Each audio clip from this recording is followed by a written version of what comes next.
Hello and good evening.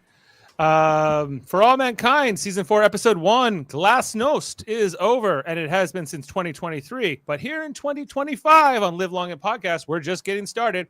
Our mission to watch every episode of For All Mankind continues. And this one dropped exactly 2 years ago today. And I'm a little amazed by the cosmic timing. The year is 2003. And the world of For All Mankind has changed, but the stakes are higher than ever. From Martian mining disasters and Soviet exile to panic attacks in mission control and a reluctant oil worker headed for the Red Planet, we're here to break it all down. Now, here's the guy who watched Ed Baldwin lose to a broken tether. Danielle returned to command and Margot get ghosted in Star City and still wonder if Molly was right about the Selfish Prick Club changing the world. I'm your host, Dave Mader, and we got a top-tier panel here to break it all down. Coming in first, she's watching Danielle step back into leadership, Ed tremble through the grief, and Jimmy Stevens go to prison for the worst wig in the history of television. Style meets steel. It's Heather Narduzzi. Hello from wintry Russia. Yes. It's just welcome, Heather.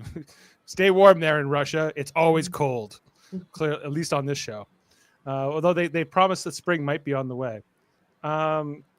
Coming in here next, grounded in Ottawa and definitely not defecting to the USSR, he reads the Martian terrain like a chessboard, calm, tactical, and already tracking the asteroid fallout and the quiet war behind the curtain. It's Adam Woodward. Good evening, everybody. Good evening, Adam. Welcome. Glad to have you with us. Also back with us once again, he's our technologist who doesn't blink at spacewalks, orbital mechanics, or Martian logistics. But when Margot's exile turns into Soviet stagnation, he's not rerouting the fix. He's questioning the whole mission architecture. It's Jody Simpson. Well, hello, Dave. You know what? I'm very excited tonight, Dave. You know why? What's that? I have the trifecta of Maders here today. I know it's very exciting. It's a rare thing, especially on the internet. It's like a brain trust or something. It's great. That's like getting the last stone to your Infinity Gauntlet. Exactly. With now I have nothing but incredible Mater power. Well, okay. Well, first let's introduce the regular Mater. He's tracking the echoes of NASA's reinvention and Margot's vanishing act. But when Daniel Stern shows up in For All Mankind, he's just not thinking of Home Alone. He's thinking alternate timelines, missed elections, and what might have been if Al Gore had taken the oath instead of George Bush. And when it comes to Danny Stevens, he doesn't see exile. He sees a slow motion tragedy. It's Jeff Mader. I think he's still a wet bandit. What do you think? Daniel Stern? Yeah. He's a CEO. He's a different kind of wet bandit. No, okay, so that was Daniel Stern then. Oh, yeah, Daniel Stern's on the show. Okay, I was like, God, he looks a lot like him. Is he Harry or Marv? I always forget. He's Marv. He's Marv. Or no, wait, he's Harry. He's Harry. What are you doing, Harry? Yeah, no, Harry. No, so he's Marv. Then he's Marv. He's Marv. Okay, He's Marv. Yeah. He says Harry a lot. He says Harry a lot, but he's not Harry. Okay, and it's Harry. Coming in here, the trifecta of the Mader brothers. It's only his second time on Live Long and Podcast, but he's already leveling up. A video game aficionado with a tactical eye and a deep love for Trek and sci-fi. He champions shows like The Expanse for the gritty realism and moral complexity. Whether it's asteroid physics or Martian politics, he's here to play through the chaos and analyze the end game. It's Richard Mader. Hi, everybody. This episode inspired me, even though because it's an alternate reality, we're still putting elderly people in positions of mass power, and that's interesting, isn't it? True to life. Yeah, True to life. God, I've seen that before. Some people age on the show faster than others, it seems like. You know, some of these people who have been here since season 1, I'm like Danielle in particular. I'm like, okay. They put some gray in her hair tonight. Yeah, they gave her 2 little sides of gray. Yeah, but they're also saying like Jada Pinkett Smith is going to play her in the movie. And I'm like, really? Like with Clint Eastwood as Ed? Just that was Jada when they were Pinkett, younger. Smith. I'm not sure. Well, it was when they were in Mars. It was specifically, like 8 years earlier. She didn't marry Will Smith because Tupac didn't die, probably. Okay. Well, just our last panelist here tonight. I think he's got his technical issues worked out. Has he? Or is he back? I don't know. Which one are we talking about? Mr. Kevin. No. It looks like he's still having some issues. Well, we're hoping to have Kevin Millard, our spiritual compass, with us. Once skeptical of the North Korean Apparently twist. doesn't know the way. Not quietly. Yeah, this is the way. He stood with Danielle and Ed on exiling Danny, believing trust once broken demands consequence. He's weighing the cost of mercy against the burden of command, but I don't know. He doesn't have the technical prowess here. Okay, well, hopefully we're going to have Kevin, come in here. I see someone. We're so used to Adam not being the one. I know. I'm like, Adam's always the one with technical issues. But yes, okay, so It's true. this is the 31st episode overall of For All Mankind that aired, as I mentioned, exactly 2 years ago today, November 10th, 2023, written by the creators of the show, Matt Wolpert and Ben Nadivi, and directed by Craig Zisk. And there's a few things coming up here. So yeah, we've had this time jump to 2003. We see Margot has been living in Soviet Union, promised a role in space, but she's kind of being held at arm's length. We got a latest trauma. She's struggling with her panic attacks from all the bombing. At the end of season 3, we have a new character, Miles Dale, is played by Toby Kebbell. He's coming into the show now. He's now becoming a main cast member, an unemployed oil worker who joins up for the Mars mission. We got Danielle coming back. She was apparently retired, and now she's unretired. So I guess we missed the retirement. But she's been recruited by Daniel Stern, who's he's the new Margot, basically, and he's running NASA there in Houston, and he gets Danielle to agree to go back to Mars. And Ed Baldwin, getting people killed still. So true to form for Ed. Gets Cootsie. We barely knew you. We were just starting to like you, Cootsie, and now you're gone. So let's talk to the panel about what they thought of the episode. Let's start with Rich, since he's the first time coming in here. Do you know I'm in a dart? I didn't know you were in a dart league, Sam, but glad to know that. So, thank you. Well, I would say there's a few things, because right at the beginning of the episodes, they start going through this montage of what's kind of happened in time between seasons, right? And President Wilson was there, and I guess she's kind of essentially like a de facto Ronald Reagan, right? Of sorts, yeah. Of sorts, and of course she's gay, so that becomes a big issue, I think, at the end of last season. And now you're telling me that, I mean, that's such a hot button issue. I love how it was just like, and now everybody's cool with it. Well, I was like, a part of me was like, people came around very quickly on her coming out there and everything else. And I guess she dumped Vice President Bragg, and she traded him in for George H.W. Bush, who much more progressive. Is that a trade up or a trade down? Can I ask a question, since you just brought him up? Sure. In looking back, I kind of miss him compared to the Trump days. Well, sure. Like, I guess, I miss his low bar, but yeah, it's a very low bar. Yeah, I guess like any traditional politician. I like Bob Dole even over Trump or anything. Right? Bob Dole was never president. Well, he ran. Yeah, but we did get Norm Macdonald's impression of him for many years, which was a gift. It was a gift. That's true. Wonder who did the Ellen Wilson impression on SNL in this timeline. I would say Sherry Berry. Tina Fey. Tina Fey? No, she wouldn't be around yet. So, maybe she's alive. But. But so then you keep going through all of these things that are happening. Obviously, they talk a lot about the pop culture, and as you mentioned, there's like the Survivor, the reality TV thing. But you also see that the Soviet economy is booming. Yes, it's essentially China, in analog in this timeline. Like they're kind of rivals to the United States, but of course they're partnering with the United States.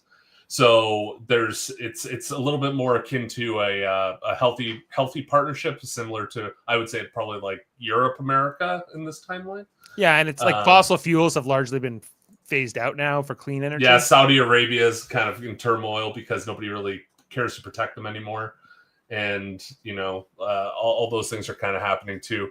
Of course, then you cut to.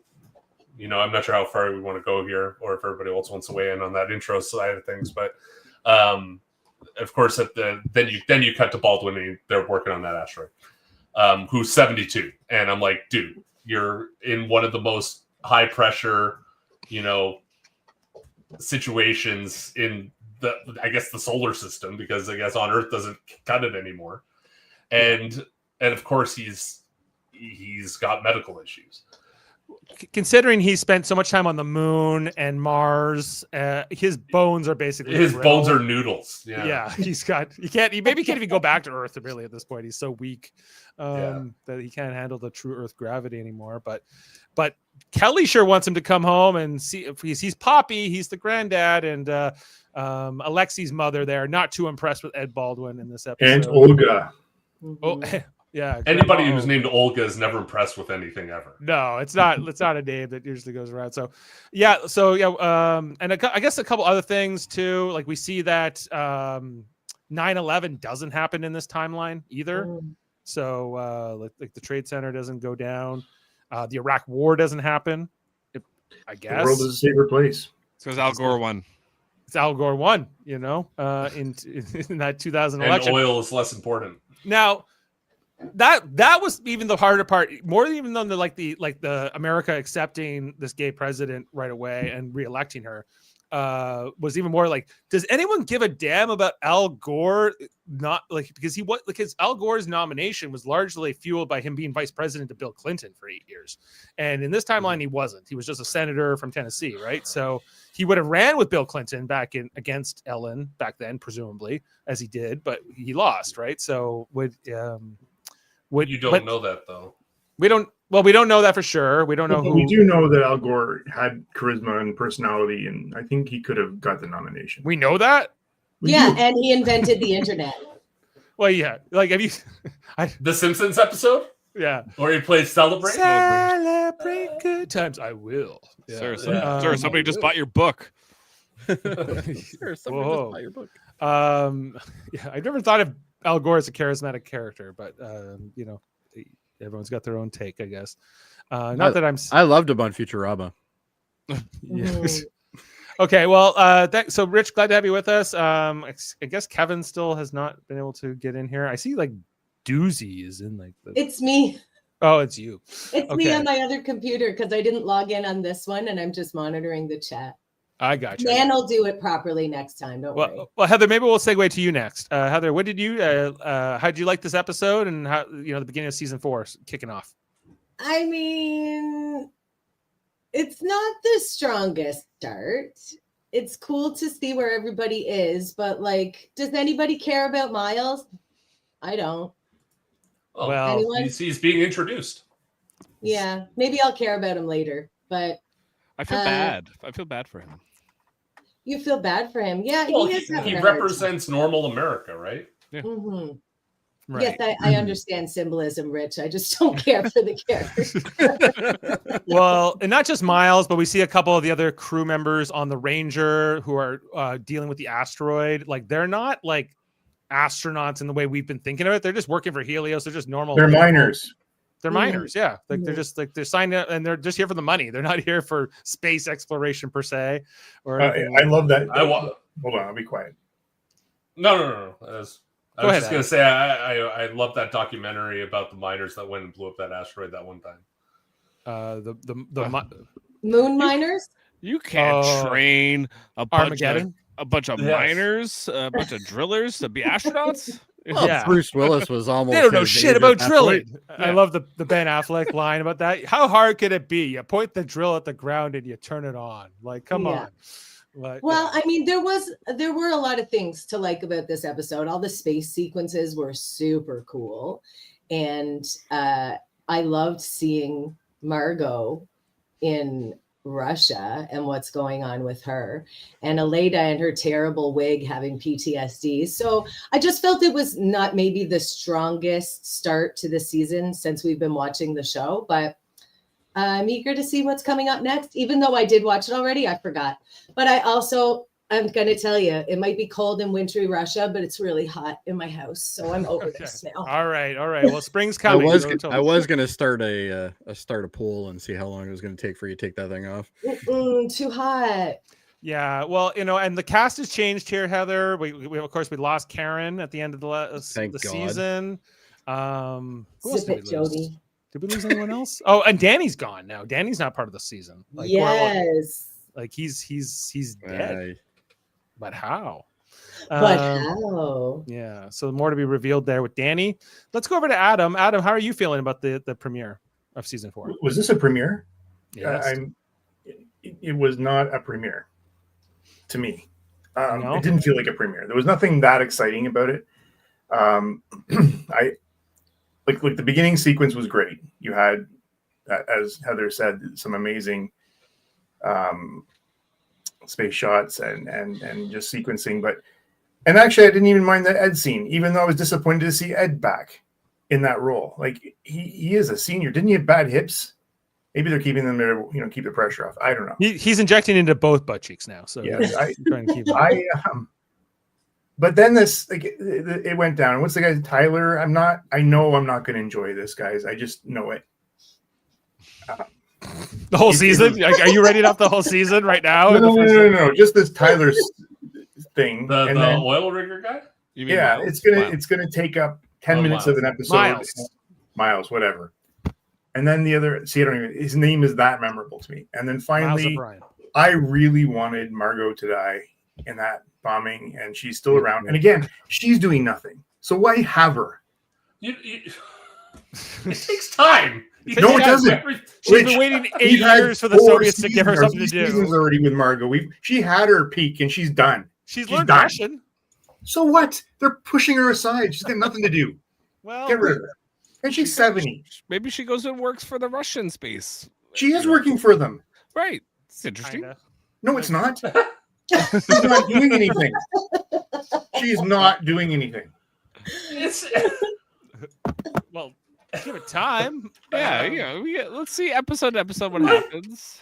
How many episodes, Adam, did we watch of Elena doing nothing? That's what I'm saying. Miles is the new Elena. They've got too many of these little storylines that do nothing, and you could bring them in later. If you could say that at episode 10. I do. You don't know what's going to happen. No, like once we get to the end of the season, he's saying. Yeah. Well, I mean, I've had 3 episode 10 so far, and Evil Adam. Yes. Season 2 broke Adam. He was all excited with season 1, and then season 2 broke him, and he's been salty Adam ever since.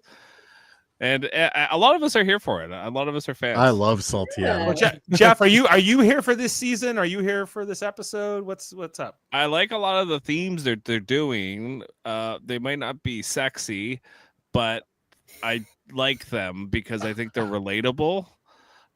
Because like Rich said with Miles's character, he's a representation of like the average person in our world and how they would relate to the important characters, which are the Baldwins and the Stevens and all those people. I actually kind of like his character because he's relatable to me. Like he's just a worker. He's the everyman. He's the common guy, Yeah, but could he be hotter though? Could be hotter. I would care more if he were hotter. Toby Kebbell's not a bad-looking guy. Well, he's no Brad Pitt, I guess, or whoever. Well, they couldn't get Brad Pitt. They couldn't meet his. He's no Jonathan Frakes. Thank you. Much better. I mean, if you put Jonathan Frakes in there right now. Karen's dead, so she was a major hotness component on the show. Jody. What? I heard something. Anyway, carry on. Okay, well, and go ahead, Jeff. Oh, okay. I was just gonna say, like a lot of the themes that are going on, that they're setting up. However, this episode is, and I'm glad it's over with, but it was infuriating to see what they were doing, trying to capture this asteroid with this pulley system that seemed destined to fail from the beginning. I'm like, this is the first time I watched it. I'm like, this is going to fail. And I was like, it might take an episode or 2. Nope. Took 10 minutes. Right away. And, it's pretty ambitious what they try here, to move this thing. Move a celestial object? Yeah. And put it into Mars orbit, and hopefully it doesn't crash into the planet and create like, I don't know, like a boom or something. And Some would say ambitious, others would say reckless. I would go with the reckless way of just they got a bunch of people killed. Why? What is and again, this all comes down to money. It all comes down to money. But the funny thing was in that episode, they wanted to go outside because of bonus. They got to get the bonus. Yeah. Yeah, but the point is what that asteroid has is probably, I think it's iridium is what it has, which is extremely rare on Earth but abundant in asteroids. And so they're trying to get it obviously closer to Mars so that they can mine it. And Daniel Stern talks about this when he's trying to get Daniel Poole to go up, because he's basically saying, if we don't make money, we're screwed. We have to shut it all down. So it really creates an interesting dynamic. It's an interesting dynamic because it's happening on Mars, but it's the dynamic that has existed on Earth forever, which is just how economies work and how they function and how people in society react to just business and all of these issues that are now occurring on another planet in the solar system. And how does that all play out? Because you're so reliant on Earth still. Yeah, and I guess the other thing too is just from the space exploration theme of the show, we went to the moon and then we went to Mars, and I guess the asteroid belt is kind of like the next logical thing to go to in terms of, I guess unless you're going to go to Jupiter, I guess would be the other option. The moons, or the moons of Jupiter or Saturn. But I think the asteroid belt makes sense too, because I think that it would be practical to try to mine those asteroids if possible. For resources, like you said, resources not just for money, but also to be used, I guess, in their ships and whatever, to go further out potentially. I'm making it up a little bit, but remember last season, Kelly Baldwin, what she really cared about was finding life on Mars. Wasn't that interesting? It was more Star Trek-y. It was more like exploring. Now it's just straight capitalism. And that's what this season is setting up. Out. Yeah, exactly. That's why Daniel Stern is here. He turned Chrysler around with his into EVs or something, and that's his whole thing. He's a fanboy for NASA. The whole episode, he's just like hooting and hollering about. I'm just so happy to be here. I'm like, why are you here? Like, what qualifies you for this? I know you ran Chrysler, but that doesn't seem like you would necessarily be the best choice to run NASA. I feel like he's based off Robert McNamara a little bit. No, he's Lee Iacocca. Mm-hmm. Oh, okay. Lee Iacocca, who was he turned Chrysler around. Yeah. Who's that? Okay, did he run NASA? No, he ran Chrysler. Oh, okay. He's probably an amalgam of all those people, where he's just because I think what Jeff's trying to say is he's somebody from private industry brought into obviously McNamara was brought to the Defense Department. Yeah, and McNamara ran Ford. Yeah, and ran Ford. Yeah. Yeah. But sure. Looks like Kevin's not going to make it, guys. He's at him today, so we'll go over to Jody before we head into screenshots. I know it's a little bit of an extra long intro here tonight, but Jody, your thoughts. So this thing has everything that I expected out of the season premiere of this show. It has a wire trying to kill somebody. Mm-hmm. Which is cables a very common theme for this. Very dangerous. I'm not even sure why they have cables anymore. They gotta find a better way. They're basically death traps. Yeah, they literally are. They try to kill everybody in the first episode. I also learned that I care even less about Margot now than I did before. Thank you. And I also learned that this is not really that great of an episode. I felt it was really boring and slow. What about Kuzi? Other than the montage at the beginning, I think that was the most exciting part of this whole episode. Yes. Well, we'll get into that in a second. What about Kuzi dying? Did you tear up? No. Oh. No, nobody knows who he is. Well, I thought they did a good job with that the grand sequence of him going to the asteroid and them doing that, because it is like they lifted it up and this is a big deal. As much as whatever, it's a rock. That big rock in space. That was good. The first 5 minutes or even 10 minutes was good. Everything before the opening credits, I think, was fantastic. All right. Well, let's jump into it. We have a lot to go through in the time jump, like we do on the first episode of every season with this show. So let's get into it.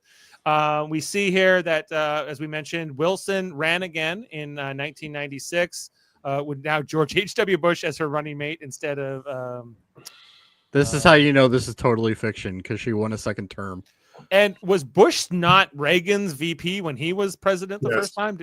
Right? He must have had a different VP, right?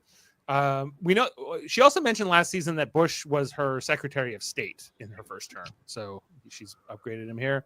Whatever happened to Governor Bragg? I'm surprised he would take that role, to be quite honest.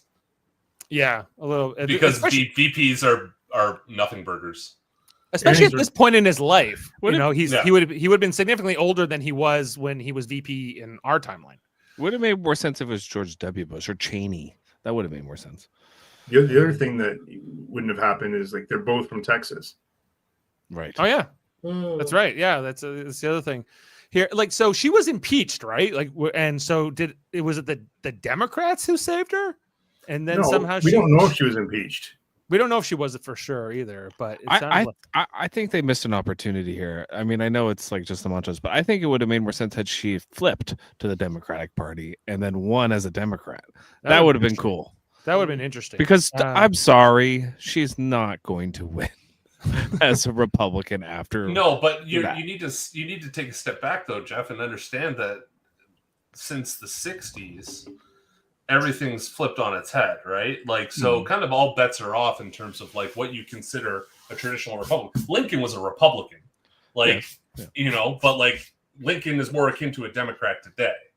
So it's like things could have shifted. It could, you're right. It could, I guess like, and maybe the cultural progress happened just a little bit faster in this timeline. So by the 90s, it's more like it would be like in the 2010s in our timeline. Yeah. Possible. I just think it would have been cool had she flipped. And then they I just like the fact that the only time I had to see Ellen was during this. Apparently she ran against Governor Jerry Brown of California in this as well.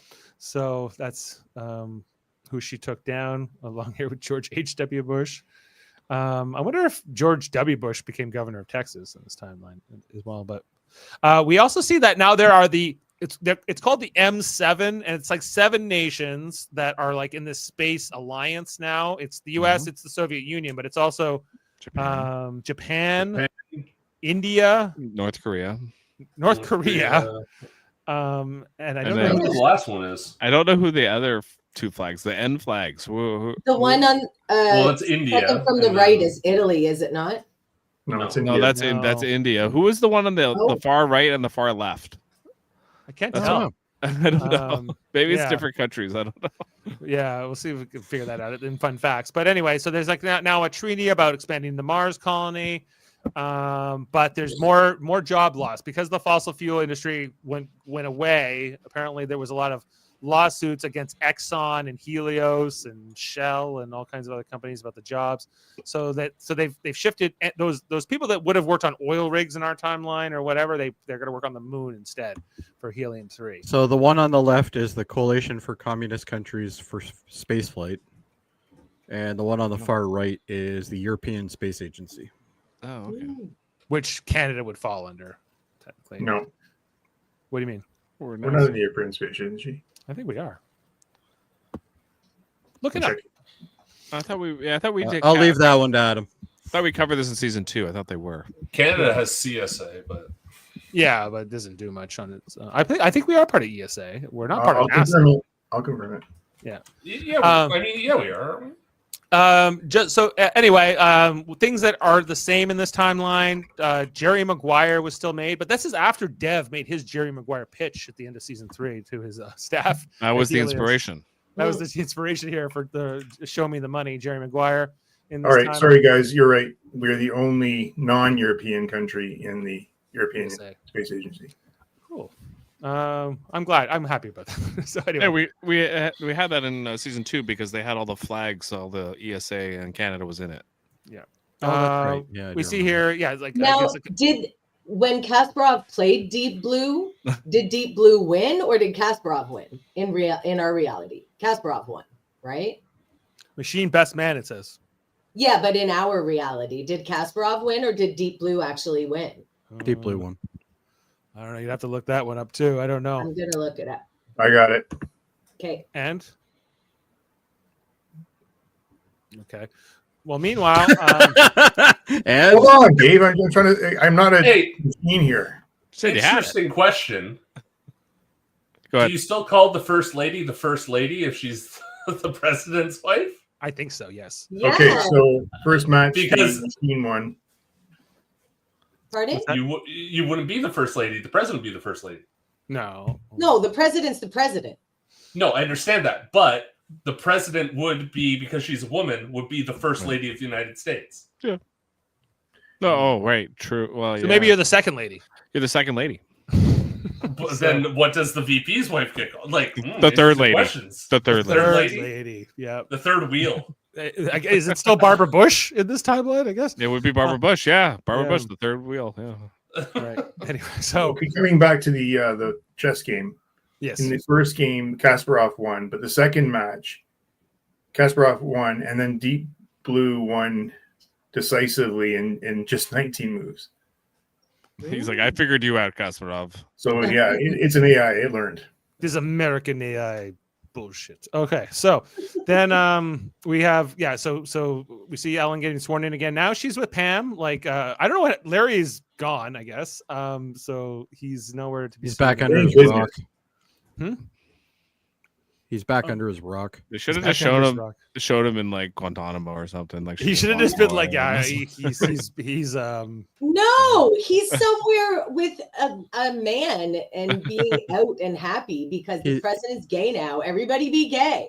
They probably charged him with hair crimes. It's cool. just like Jimmy Stevens. Yeah, Yeah. Jimmy Stevens got hair crimes Yeah. too. Yeah. Yeah. Hey, do you see Tyson has a Chairman Mao tattoo? Oh yeah, he does. That's true to life. I mean, Is that real? Tyson likes the communist dictators. Oh, I don't think he has a Chairman Mao tattoo. No, he doesn't have a Chairman Mao tattoo. But well, it's a new timeline. I can't look up everything. did he still bite the ear? Well, it's, Yeah, see that because here. it does say in the we don't have it on the screen, but it did say that happened. Okay. He's a madman. A crazed Mike Tyson disgraces himself and his sport. So that still happened. Helio CEO announced his new engine. So Karen didn't become the new CEO because she's dead. So that other guy who was like Dev's partner, he must have come back and become the new CEO. He does have a tattoo of Chairman Mao. Oh, that's real. That's that. So now it only takes them a month to get to Mars. Yeah, they don't have to wait for the Mars window, which because the engine power is so strong. So even if Mars and Earth are on different sides of the sun, they can apparently still get there within a good amount of time, which is handy. But do they have the technology to be able to spin around the Earth fast enough to make time change? I don't think so. Not So we see that we get the recount of when those Mars astronauts finally came home. There was 9 of them, including the Korean guy. Danny Stevens not included in this group because Danny died on Mars, but we don't get all that. So they all came home after 18 months there. North Korea had a big old party for their This for doesn't Lee. look green screen at all. Yeah. The North Koreans are very happy about their place in the space program. I don't know. And so Lee is a national hero now for the Koreans. Good thing those the Americans brought him home because it was clear that he was not getting back to Earth on his own merits. Michael Jordan was a member of the Seattle Mariners in this timeline, Jeff, for some reason, instead of the Chicago I guess Bull. the White Sox? gambling debts were real high. He had to go play in Seattle. But you look at this, you got Randy Johnson there. Yeah. Yeah, sparked by a dominant pitching performance from Randy Johnson and a 3-run homer by Michael Jordan. Michael Jordan was a crappy baseball Michael player, Jordan wasn't he? would be lucky if he got a hit. I mean, lucky. They won the his American record League wasn't very West good. division title 3 years with a hard-fought 4-3 victory over the Anaheim Angels before a raucous crowd of 52,000 at the Kingdom. Mark McGuire, who recorded his I can't say that for you. It's always like when you're watching this in like in the episode, it goes on by so fast. But here, when we're dissecting it, like like what the hell's going on in this timeline? All right. Anyway, so the Mariners and got Michael Jordan. They have a new hotel on the moon by Hilton. Maybe Paris. That means the breakfast is still gonna suck. Mm-hmm. It's Well, continental. if you tap it, it goes flying across the room. It's probably the most awkward place to go. We get a little bit here about what happened with the bombers from the JSC. That is the worst rendition of him ever. His forehead's way bigger than that. His hair looks great. He looks way too good for this in this artistry and dramatization here. We see Jim. We're told that Jimmy made some kind of a plea deal to testify against the other two bombers, which includes this guy. I've heard his name, but everyone survived that bombing except for like the guy who hit the cell phone to blow it up. That guy looks like loose cannon James Cameron. Bender Cameron. Yeah. And we also see Sunny was also, she lived, I guess. She didn't die in the bombing either. So she got convicted. She looks sad at her trial there. So I wonder what happened with them. They're gonna be in jail for a while. Then the solar system's untapped resource. Payne telescope to identify and map asteroids. Yeah, so we'll get to the asteroids and stuff like that. Ellen got a 6th season. Oh God. Oh, this is the worst possible scenario we could have. This is not good. That I mean, was 3 terrible. seasons at best. 6 seasons. I watched the Not first many few seasons seasons of that Ellen. It wasn't that good. Yeah, it's all right. Anyway, okay, this one, like the whole Bill and Hillary of it all, that they broke up here in 1998 for divorce. I don't know if an ex-governor of Alabama or Arkansas, rather, an ex-governor of Arkansas is going to make the front cover of Time magazine, but maybe I'm wrong, because he didn't become president. He was a former presidential candidate, I guess. Anyway, so that's on the cover here. Ellen Wilson signs the Marriage Inclusion Act. So gay marriage is legal in America much earlier than it was in our timeline. She's holding up the signature. So, it's a much more progressive timeline. So she got reelected and then she did this? Right. But now we know this isn't true. Takes time, man. Laws take time. She actually followed through on what she ran on. I don't know. Yeah, no, this is crazy. This is total fiction. Yeah. All right. We see, of course, that Lexi and Kelly had their baby. The Mars baby, as he's known. I think he has a name. He turned 3 here, so kind of world famous celebrity. We said Clint Eastwood and Jada Pinkett were playing Ed and Danielle, respectively, in the Race to Mars movie that they made. I'm pretty sure that Clint Eastwood probably wouldn't work with her. Is Clint Eastwood too old to play Ed? I don't know. No, he's too young. Too young. He would have been 60 something. Yeah. Right. Yeah. There's a building boom on the Red Planet. Tech fuels expansion on Mars base. Woodstock still happened in 1999, and it still sucked. And it was still a disaster. Everything burned. Everything burned, and everyone thought it sucked.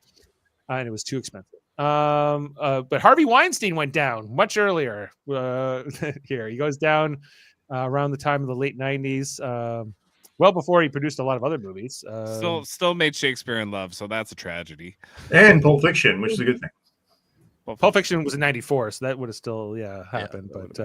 But what about Jay and Silent Bob Strike Back? Didn't make the article there, Dave. I don't know. Didn't make the article. We see this plane that goes to the moon now. It's like a passenger plane to go to that Hilton.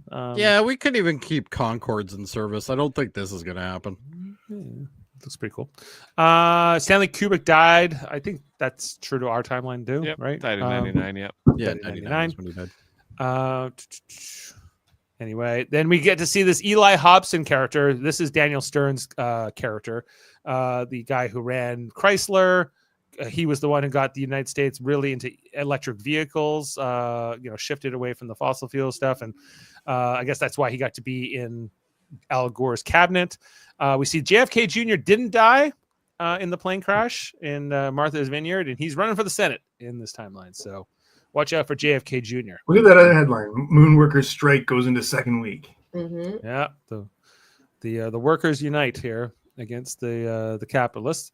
Was this Yankees win the ALCS over Red Sox? Will play the Braves in the World Series in '99. That didn't happen. I don't think. I don't think. No, I don't think so either. I don't. Oh yeah, it definitely didn't happen because the Braves aren't in the American League. Oh yeah. Well, they play the Braves in the World Series. Yankees and Braves. Oh. You should look up 1990 World Series. It was. I don't think the Red Sox were in the LCS in '99, but I could be wrong. I don't know what this headline's about. It's in German, so I'm it's about a computer in the International Raumfahrt Syndrome. Raumfahrt Syndrome. They're talking about how Windows ME was terrible. Get Bill Gates in here. You told us Windows 98 would be better. Well, you can see on the monitors they have the blue screen of death, but that's the NT boot screen of death, so it'd be Windows 2000.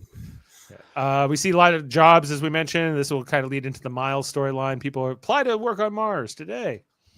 We need people. Uncle Sam is now just an astronaut. Yeah, he's just like, join up, apply now, and protect your country on Mars. What this reminded me of is like the old posters that were in like England and France and Ireland. Go to the New World, get land. Mm-hmm. Yeah, there you go. Do you like getting killed by cables in space? Or even Blade Runner, Go off world. It's the new Oregon Trail. Yeah.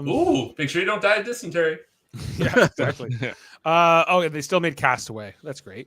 Tom Hanks talking to Wilson. Is it though? Oh, do you think it was still called Wilson because of the? Oh, the president's Wilson. So I don't know. It might be confusing, but there's still this presumably the Wilson Sporting good line as well, who make volleyballs. Anyway, Dev makes a quick appearance here. He's not in the episode, but he is still a member of the cast in season 4. So we'll see more Dev. He started his own robotics company after Helios pushed him out. Well, I can't wait to see what robots go nasty now. Yeah. We got Al Gore, who ran against George H.W. Bush in the 2000 election instead of George W. Bush, and managed to actually defeat him 273 to 264 in the Electoral College. Who won Florida? What happened in Florida? Oh, yeah. Al Gore won Florida in this timeline. Well, you have to. You have to win Florida. Right. No hanging Chads controversy in this timeline. Yes, apparently not. It was still in the 2000 election, Gore v. Bush. It's still Gore Bush, but just different Gore Bush. Yeah. Yeah. But Al Gore won, so good for him and Tipper. And they're heading to the White House. Do you think they had him win because he sits on the board of Apple? Probably. Yeah. Will you want to be on our show? Eldon Wilson got married to Pam. They lived happily ever after. I don't know. I guess this is after she left office, so they got married. So living in sin. Yeah, that surprised me a little bit, but maybe it took a while to get the divorce done. They were already living in sin, according to the base. Yeah.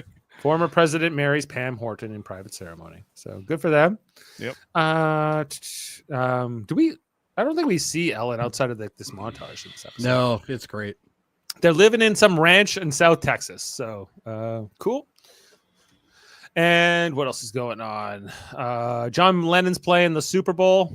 Okay. This guy would suck. Absolutely not. I thought it was Tom Petty. Like, I'm like, what is this? It does look like Tom Petty. John Lennon would not play the Super Bowl. Paul McCartney did. Yeah, they're different. Yeah. Maybe he had to change of heart after not getting shot in the back of the head. John Lennon did like football though, because I have seen clips of John Lennon where he went to games in New York and watched football, and he was very into it. So he might have done it for that reason, but no, the commercial. I agree with you. The commercial side of it, yeah, probably not. He wasn't that. Maybe he had some gambling debt. Right. maybe he did. Anything can happen. It's a whole new timeline. He's got a lot of alimony payments to Yoko Ono. Right.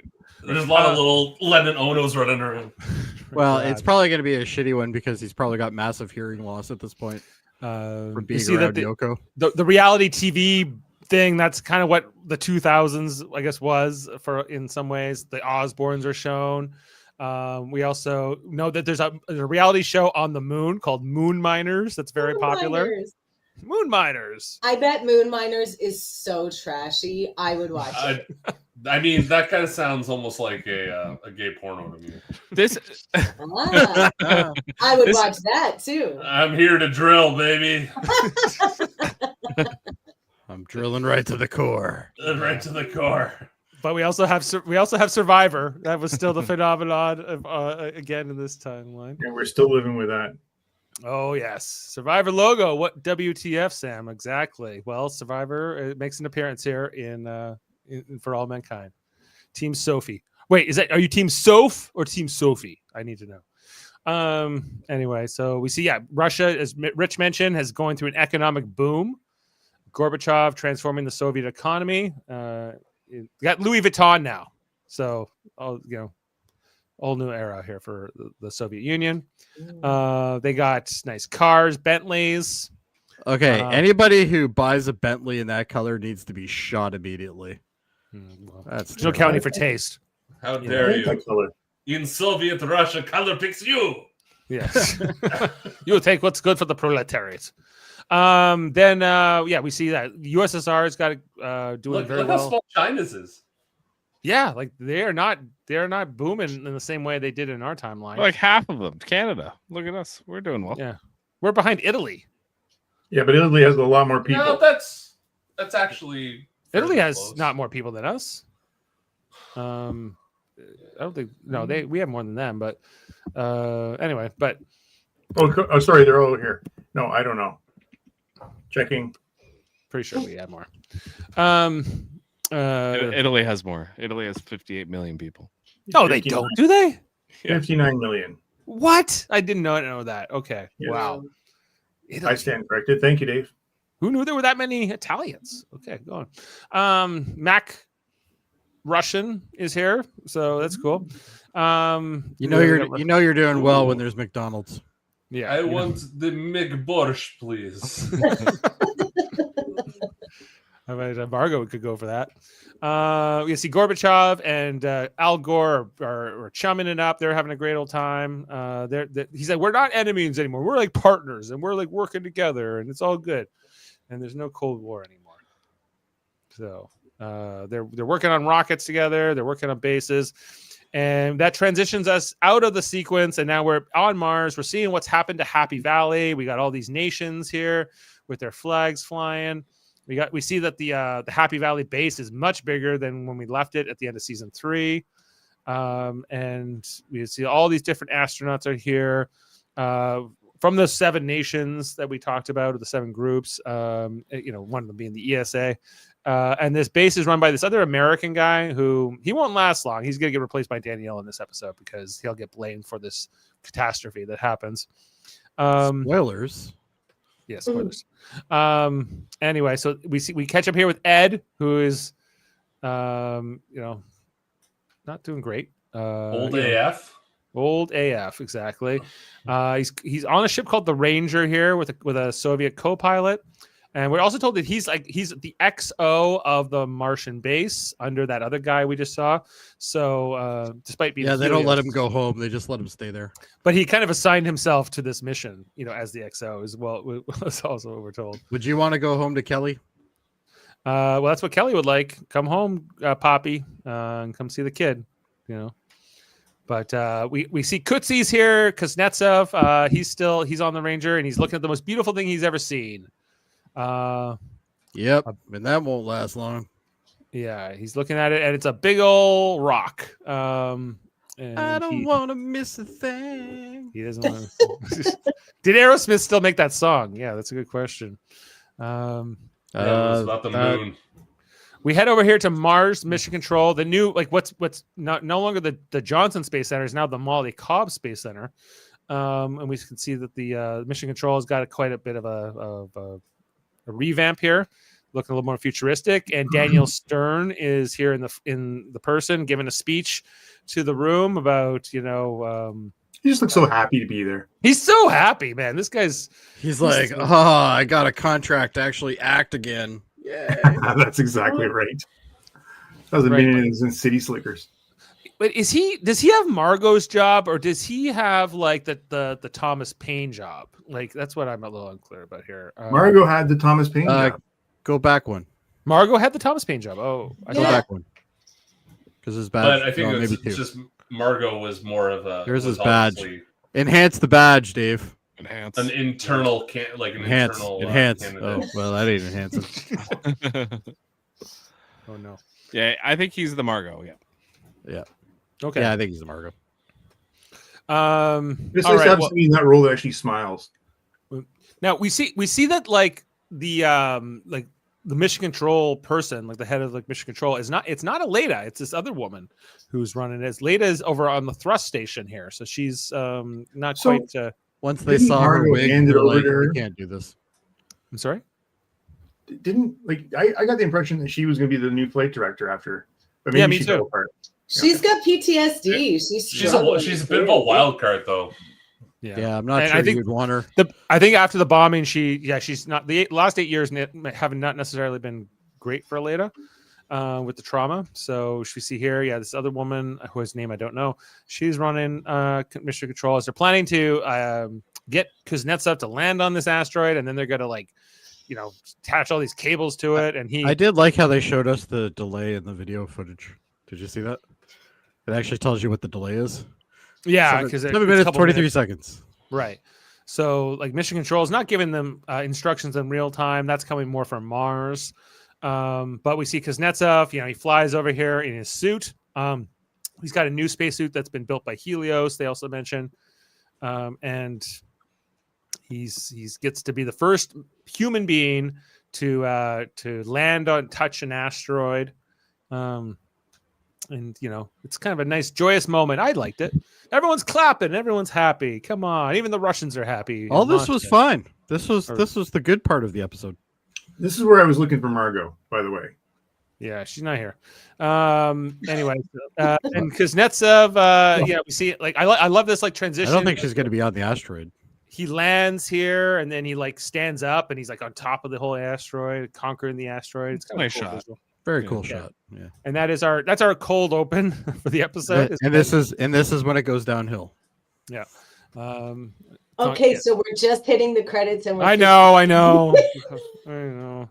Anyway, okay, so Margot wakes up in Moscow. She's got her Soviet alarm clock. This is actually kind of every season has started with her with a wake up. It always starts with her waking up. Yeah, so we can't kill her because every season needs to have her waking up. Yeah, we can kill her. We don't need it. She wakes up in heaven. This takes 5 minutes. An AI. She's reading Dreamcatcher. Ghost. Yeah, Yeah, she's reading Stephen King. Dreamcatcher by Stephen King. We see her getting ready here in the morning. She's still got the pencil toothbrush going on, even though she's not. She must be bored to hell, like so much right now that she doesn't have her tooth is aching. Maybe the dental care in the Soviet Union not the best. Anyway, she's making her tea here. They always every time we go to Russia, they want to emphasize to us that it sucks. And you're not going to like it there. Maybe you'll have a bonsai tree if you're lucky. Yeah. It's cold. Everyone's miserable. Everyone's miserable. It's not nice. Surveillance. We get her getting dressed here, and she got the hot water bottle to put in her coat because it's so cold. I guess coming from Houston, she would not be used to it. And the color palette of the Russian is always grays and burgundies everywhere. Great, you'll see those colors over and over and over. Yeah. Yeah. She comes out of her apartment, I guess, and like there's always like somebody kind of keeping an eye on her. Some KGB guy presumably. So she's always going there, but she makes her way through Moscow. Where I don't know maybe where they shot this, but it wasn't probably as wintry as they probably wished it was. Right. Because they're got her going around here. She goes to a bakery and the guy's nice to her and gives her like an extra biscuit or something. We see she's speaking Russian now. We hear her speaking Southern American accented Russian. Oh yeah, like she must stand out like really a sore thumb.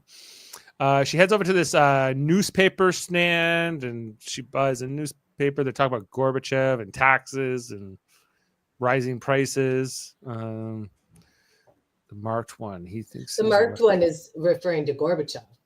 The marked one is Gorbachev because of his birthmark, right? Thinks he's a Westerner. He's trying to make us all capitalists here. focus more on issues at home. And she buys some Russian paper here, right? But then like it seems like it's in English later on. Like I don't know. I think she buys multiple papers. Oh, yeah, okay. she buys 2.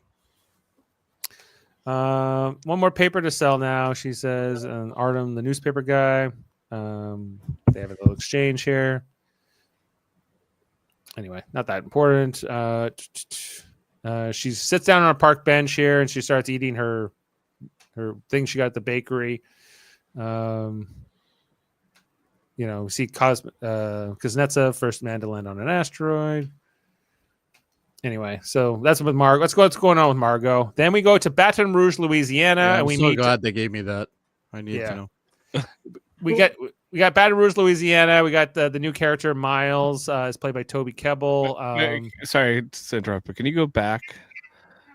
Mm-hmm. Is that actually what Louisiana's license plate looks like? Yes. Okay, all right. I've never. It looks like California, so I thought I was. Okay. Yeah, this got a bit of a California vibe there. And this is what Louisiana looks like. Isn't it depressing? Right. It's basically Russia with American cars. Right. American Russia. It's American Russia, yeah. Anyway, so Toby Kebbell's character, we see here that one of his daughters not happy to see him. The younger daughter is more happy to see him. Okay, can you go back one? Yeah. This drove me nuts when I saw this scene, and I don't know if it bugged anybody else. Why is this fish mounted so fucking close to the floor? Why? This is what you're being a shot. This girl is sitting. I presume she's around what, 12, maybe 10, somewhere around there. That, yeah. And she's sitting down, and it's like just going above her head. Like, what the hell? Yeah. No parent would put that. You've never been to Louisiana. You've never been to Louisiana. Yeah. Never hear them cook? Right. That's how they do it with fish. Yeah. Anyway, so we're getting to know this character. We're seeing that, one daughter is not too happy to see the older daughter, not too happy to see him. His estranged wife, I guess, like they're separated. He's. Oh my God! There's 2 fishes. I didn't know. Well, that's why it's low, Jody. There's a fish in there. That's why it's low. Yeah. You got to put it in low because that's still not. There's probably another one above that one. The other fish, it brings the room together, and that's why the fin is going past the wall because it's nice and centered. You see? The fish really tie the room together. No. They don't have plants, they have fish. It's no rug. Yeah, it's how you decorate in the 2003. Anyway, so he's here for his nice dress shirt or whatever. It's in like the box in the garage. So he's got to go get it here. The wife wants to. Got no Walmarts or something. He can't just go buy a shirt. Nope, he's got no broke. money. He's broke. His wife here wants him to sign divorce papers. She's looking to move things along. He's like, I told you I'd look at them. I didn't tell you I'd sign them. He says. But then he starts telling her about he might be going to the moon and get his chance to go work with his old friend from the oil rig up in the moon. So she does help him find the shirt. She's like, oh, you're going to the moon? Great. If you're going to the moon, here's the shirt. And once, he's like, want to work on the moon? Just here's my pamphlet. So she can't believe it. And then once he puts the shirt on, she goes, you can't go to the job interview with all those wrinkles. I need to iron those out for you. So let's get you cleaned up. Well, at least she's nice. So it's an interesting dynamic here. No, it's more like you're not going to get to go to the moon if you have those wrinkles on your shirt. So let me get it. Yeah. But then later on, she says she doesn't want him to be gone for that long and whatever. So their relationship seems complicated. They're still fuck buddies though. Are they? Yeah, because later on they kiss. Oh, no. There was more than kissing going on there, bud. Spooning leads to forking, Dave. Okay, gotcha. Okay, well then we head over to the Stevens household. Oh shoot! I guess my Poppy.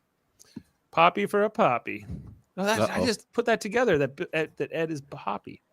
Okay. Anyway, because what's Danny Stevens' daughter's name? This one. Anyway, it's her 9th birthday. Danny never even met her, right? She was born like when Danny was headed to Mars.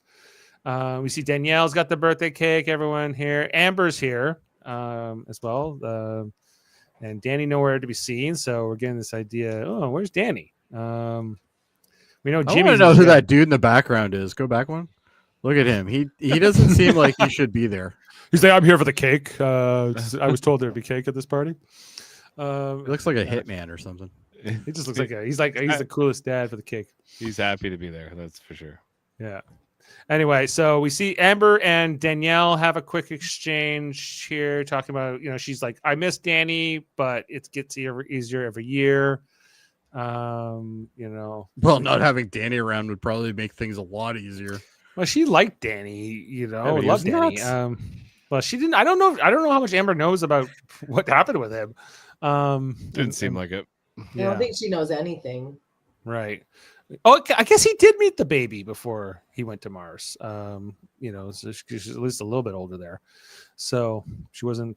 Anyway, so Danielle's move on. Danielle's sad about what's going on with Danny. We'll come back to that in a future episode. We go back to the Ranger, and we go back to Ed, who's now got a video mail here from Kelly, who she has a whole bedroom ready for him at her house. Welcome home, Poppy. Can't wait for you to come home. Her son, his grandson, very excited. We can see Alexi's mother. She's not too happy to be on part of this video thing.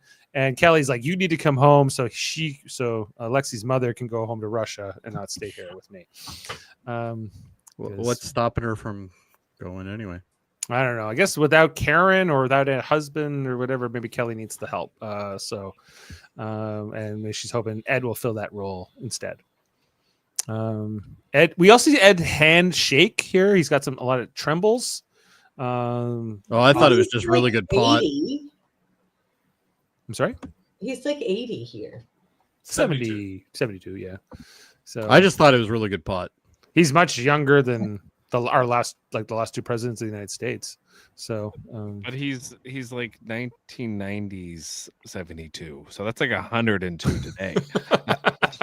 It's true. He's like early 2000s 72. What's interesting to me is like the Americans' fascination or inability to let old guys go and let young people run things. You got old presidents, aside from Obama and Kennedy. Yeah. And then, but I mean, even here, Ed's no business being here. And it's a private company. There's no way they let him up here. I agree. I think that's ridiculous. I think it's a cost-saving measure. I think what ended up happening, they're like, we're not going to send him home. We're just gonna leave him there. Yeah. Well, if we get to season 5, which I think is coming out at some point, is he still? He's still going to be there. He's going to be 100. There, but it'll be a civilian, and it'll be like he's going to be Mr. Wayland in Covenant. They've designed the technology for Ed to stay alive until he's 130. Yeah, he'll just be a cybernetic man. He'll have an exoskeleton and they just running around. Anyway, so we see this whole sequence here where the asteroid has had this rig attached to it, and they're attaching these cables, and they're Once I saw the cables, I'm like, someone's gonna die. Yeah, what can go wrong with this system? But it's kind of cool what they're trying to do here, to move this asteroid with the ship. So we see the different crew members here, Helios and NASA, working away to put these spikes here into the. So let me ask you this: what's easier, pushing an object in space or pulling it? I would say pulling. That would be my thought. But I think there's no difference. There is no difference. Yeah. So why would you go through this? I would say tractor, having it behind you is more of a risk. Yeah, but they do push this. They are trying to push. Have you ever tried to back up a trailer, Dave? Not recently. It's not the easiest thing in the world, but you know what's easy? Pushing a trailer. Well, they do push. They are pushing here, though. They aren't pushing. Pulling often provides better balance and stability compared to pushing. Asteroid's wobbling. They're pushing it. They're pushing it. I don't think they're pushing it. Yes, they are. I got the impression they were pulling it. No, because the engines came on. They're pushing. They're pushing because the engines are behind them, right? So they're right. But so this thing that I don't know what the cables are really for though, because I just think for stability, maybe. But yeah, clearly that doesn't work out for them. Anyway, so they're planning to get this thing moving on. We go over back to Houston where Aleda is running numbers here.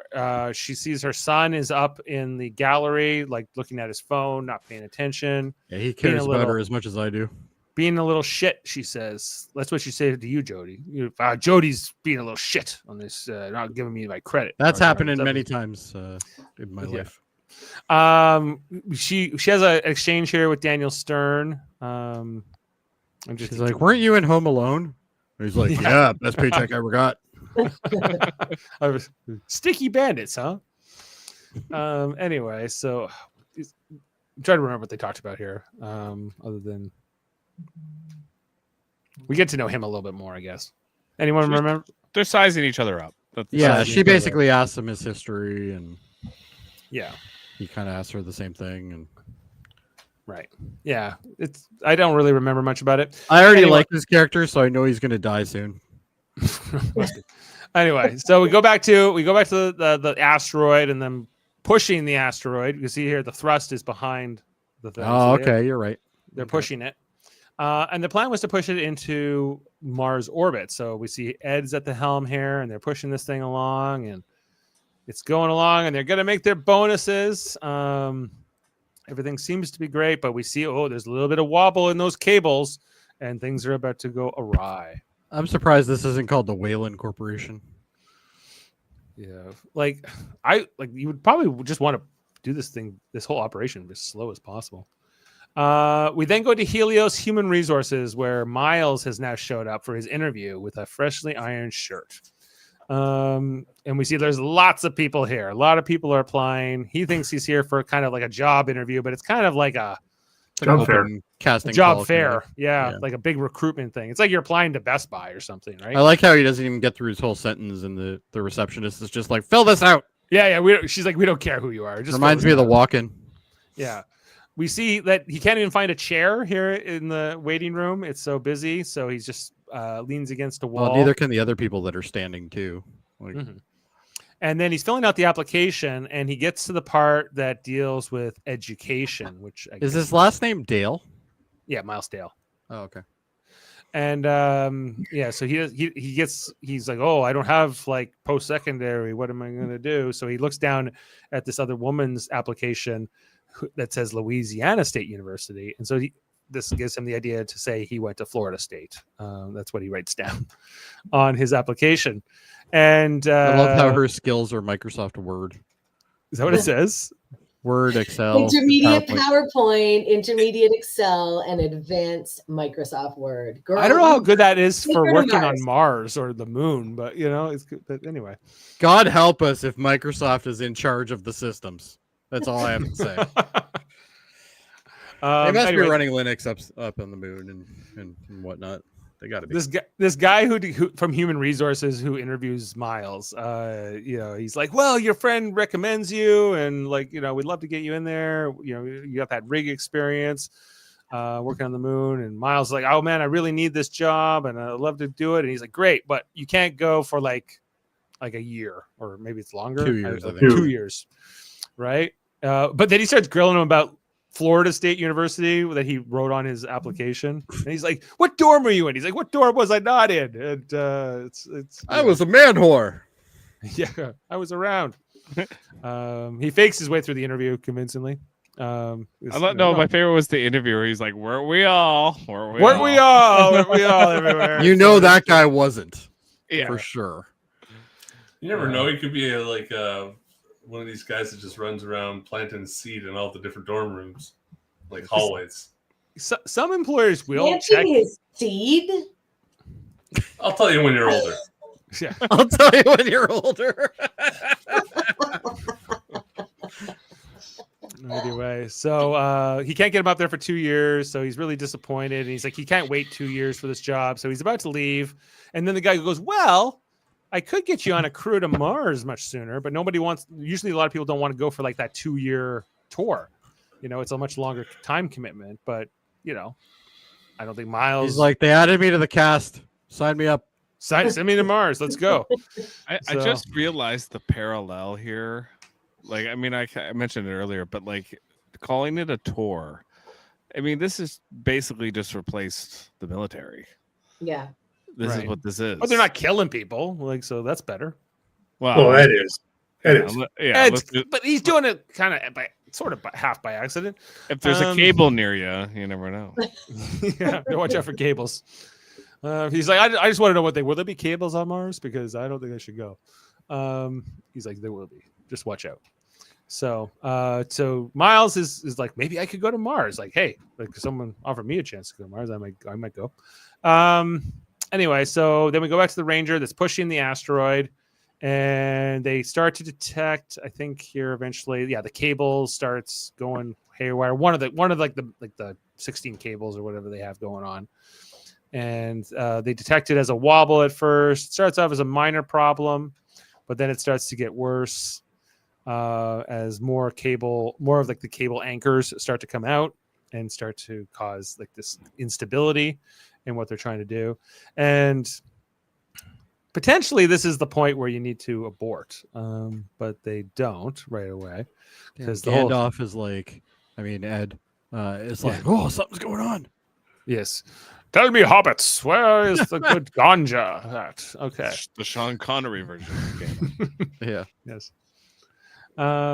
Anyway, so things are going bad with this whole rig second by second. There's the cable there on the left is going bad.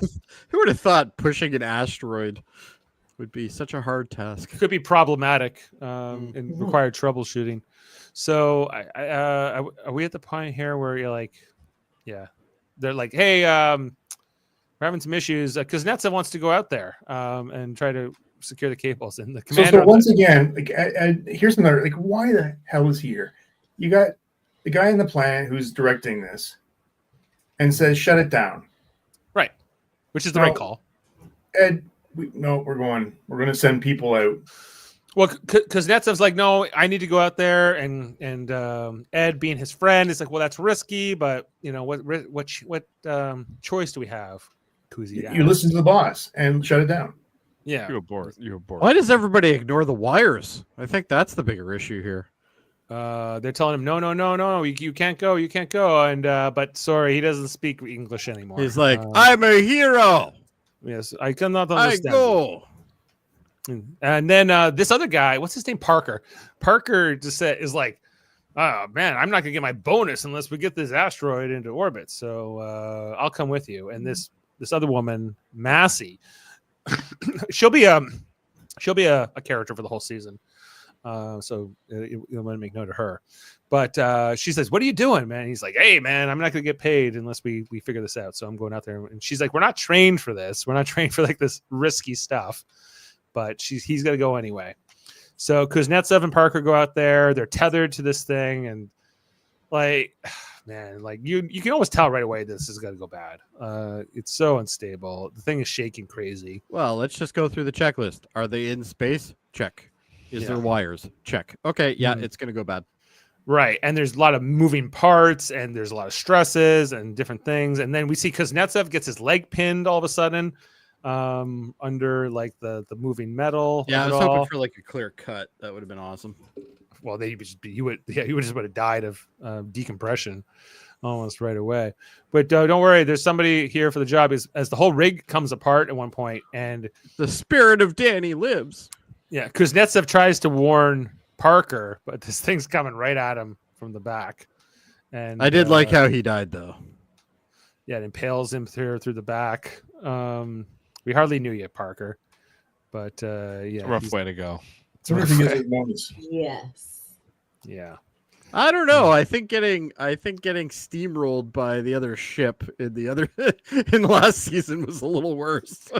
Oh, there's been worse deaths than this. Yeah, that's true. On this show. But it's still not good. Not good. Wouldn't choose it. Yeah, Parker is gone. He says so. They know he's already gone, and so Kuznetsov is trapped though. He can't get his leg out. And would have been cool if the blood was purple like the Klingons. That would have been cool. But he's an American. I know, but it still would have been cool. Klingon American. We see that the whole rig, it's not just the one wire, it's like the whole thing is coming apart, and this whole thing is gone. So does it not have something that breaks it away at this point? Like there's got to be something that says, okay, time to disconnect. Well, they can, but the problem is that Kuznetsov is now trapped on no, that's the other not side. A problem for me. Well, it ends up not being a problem. You for die. Ed I would either. care. Because Kuznetsov's like, you got to cut me loose. I'm trapped. I can't get out of here. And The needs of the many outweigh the needs of the one, Dave. And Ed knows that. This is not his first rodeo, but he's watched Star Trek. He's watched Star Trek, Mm. and he's gone. He's been trained to be a commander. But yeah, we see here that it was also set up earlier by Parker that they don't have a ton of air in their tanks either, in their suits, so they don't. It's not like they could just leave him here indefinitely, or even for like an hour or two and come back and get him. He's not going to last that long. I don't think any space agency would write oxygen that way, because they did OB and then the 2 is still big. I'm not sure they would have did that. Maybe, yeah. O2. Anyway, so they need to get out of here. Kuznetsov, there's a goodbye, my friend, and goodbye, Kuzi. But ultimately, Ed will end up pressing the button and pushing him off here, and that will be the end of him. As he says, bye, girl, bye, and Ed's crying. It's an emotional moment. I was getting more attached to Kuzi. Now he's gone. As they break away, and he's left there just to kind of suffocate to death, attached to this asteroid. Maybe he found a way to survive, but probably not. Anyway. Maybe he found a way to survive. Maybe he held his breath for a long time, but I don't think so. He found air on. He brought orange slices and gave him power ups. What are you talking about? Well, he's the first man not just to walk on an asteroid. He'll be the first man to die on an asteroid. No, Parker. Well, yeah, I guess that's true. Yeah, beat him to it. He's the second man to die on an asteroid. So he's like, I can't be first at anything. They missed a great opportunity though to play that Aerosmith song. Not gonna miss a thing. Yeah. There. So then back in Mission Control, we see Aleda's PTSD kicking up here. She's ordered to do something or check something, and she's frozen. She's seeing all these alerts come up on her screen, kind of not totally dissimilar to what Danny was doing last season when he was. Well, there's a 7-minute delay. There's nothing she's gonna do about this anyway. Yeah, it's already happened, but yeah. But anyway, they want her to do things, and she's just she tenses up here, and she has to. They're trying to talk to her. I think is that the guy that Molly Cobb saved at the end of the last episode? It might be. Yeah. Anyway, so she's having flashes of the bombing from 8 years earlier. Everything's kind of fuzzy, the sound is all broken up, and so if she's got an extreme case of this, which clearly anybody in that situation could, why is she given this position? She shouldn't be anywhere near this position. She should be retired at this point. Because she's learned from the best. They don't take accountability for themselves. Oh, that's true. Mm-hmm. Yeah. She just that wig is something though, Heather. It's too much. Okay, where is it here? Okay, yeah. Anyway, so she walks out of Mission Control here, not talking to anybody, kind of just freezing. We saw a little bit of this at the end of last season when she knew that the FBI were now involved in the Margot investigation, and she was having a bit of a panic attack there. But this is more extreme. So I think that's. No, we come back to Aleda again in this episode. We'll see her again. But back to the birthday party for Danny's daughter. They're doing easy bake oven. You just add nothing wrong with an easy bake oven. No, of course not. I had one when I was a kid. I'm not ashamed of that. Yeah. So anyway, just so you know, we can't see either one of us below here. Rich. Anyway, so Danielle is then summoned here by her husband, basically saying, "You better see what's on TV." And her the news anchor here is breaking the story that her old friend Kuznetsov has died. And I like how Parker doesn't even get named. He's just like Kuznetsov, the Russian hero, and some other guy, and one other a nameless human being dead. That's crap. That is so true though. That is how it works. That is exactly how this works. And that's one of the big themes of the season is that like people like Miles and that Massey, and Parker are like doing a lot of the grunt work, but they're getting none of the accolades, right? So, so you mean real life then? Okay, right. Yep. So that's a big theme of the Some season. things don't change, Dave. Yes. Yeah. This episode does set the tone for the season. Really, this is the theme.